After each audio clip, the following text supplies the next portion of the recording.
Actually, sa unang-una na play po ng Lakers, may lituan agad na nangyari sa depensa ng Jazz buhat na rin nung presensya po ni Luka. Iisipin kasi matik nitong depensa na kay Luka ibibigay ang bola, gawa nung siya ang pinakabagong star nitong Lakers. Kaya nung nagbigay ng pin down si AR dyan sa may kaliwa, naging madali po ang pag-atake ni LeBron. Kasi yung atensyon ng mga help defenders ay nandun nga kina Luka at AR. Ang daling nakapag-drive ni LeBron dyan, wala pong ginawa si Luka dito basically. Pero yan ang presensya niya sa laro. Love play para kay Jack.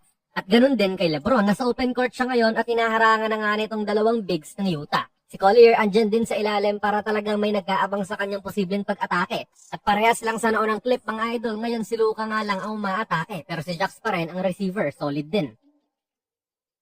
Para rin syempre mas maging komportable to sa kanilang opensa ay binibigyan siya ng ganito mga off-ball screen ng mga kakampi niya para kunin ang handoff. Napakadelikado nga nung ganitong play lalo kung para kay Luka kasi magician nga to sa bola. Yung primary defender niya ay naiiwan gawa ng screen. Kita nyo naman, nasa likuran na siya. Nabasa nga lang na maganda ni Collins yan pero ganyan nga sinusubukan ng Lakers na bigyan ng kumpiyansa si Doncic sa kanyang unang laro sa team na ito.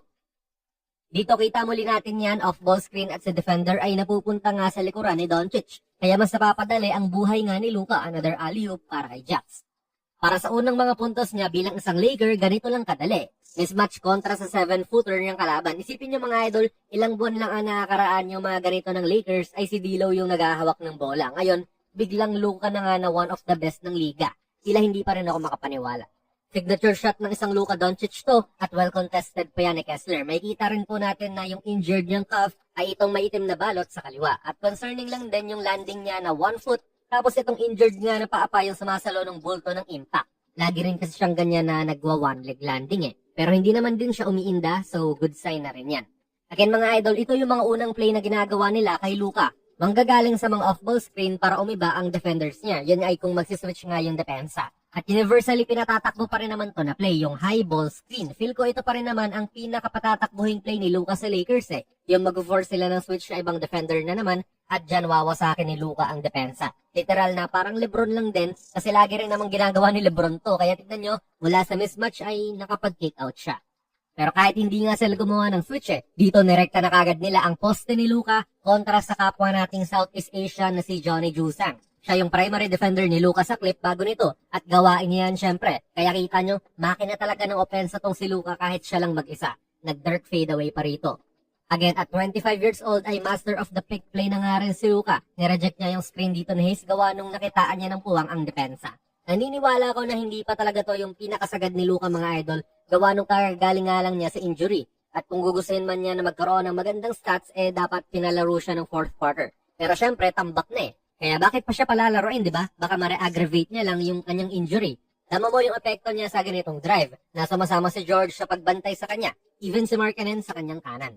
Itong lineup na ito mga idol na kasama ni Luka, sina Hayes, DFS, Gabe Baterui yung lineup na sigurado kang si Luka ang sentro ng opensa. Kanina kasi pwedeng si Lebron pa ang magpatakbo or even si Reeves. Pero lahat silang tatlo ay nabigyan ng kanya-kanyang panahon para bumuhat ng offense. Kaya nga sumisenya siya kay Hayes dyan na umalis sa kanan. Kasi ISO na ito sa kanya. Hindi man po ito yung gusto mong tira mga idol kasi well contested po ito pero sure akong kumpiyansa si Luka na kaya niyang ipasok yung ganito.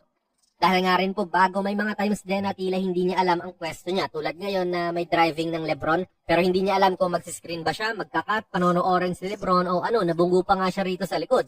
Natural lang din naman yan. Bago kasi. Madalas din nung Lebron AD pa na si AD ang nakakasalo ng ganito pero ngayong laro na ito, nakita kong nakakadalawang ganitong outlet si Luka kay Lebron. Nakakapanibago lang din. Ang isa pang nakakapanibago ay kapag ganitong end ng quarters. Imbes na si Lebron ang maghawak ng bola ay si Luka sa clip na ito. At okay nga lang actually kay Lebron yun. Tumuturo pa siya na si Hayes ang magbibigay ng pick. At ayan ulit mismatch na naman. Tamang ready lang din si Lebron sa posibleng pasa.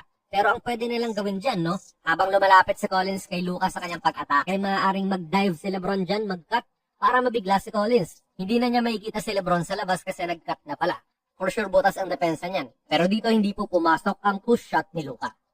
Sa nakikita ko mga idol sa mga galawan nito ni Lebron, parang nakikita niya si Luka na parang equal niya.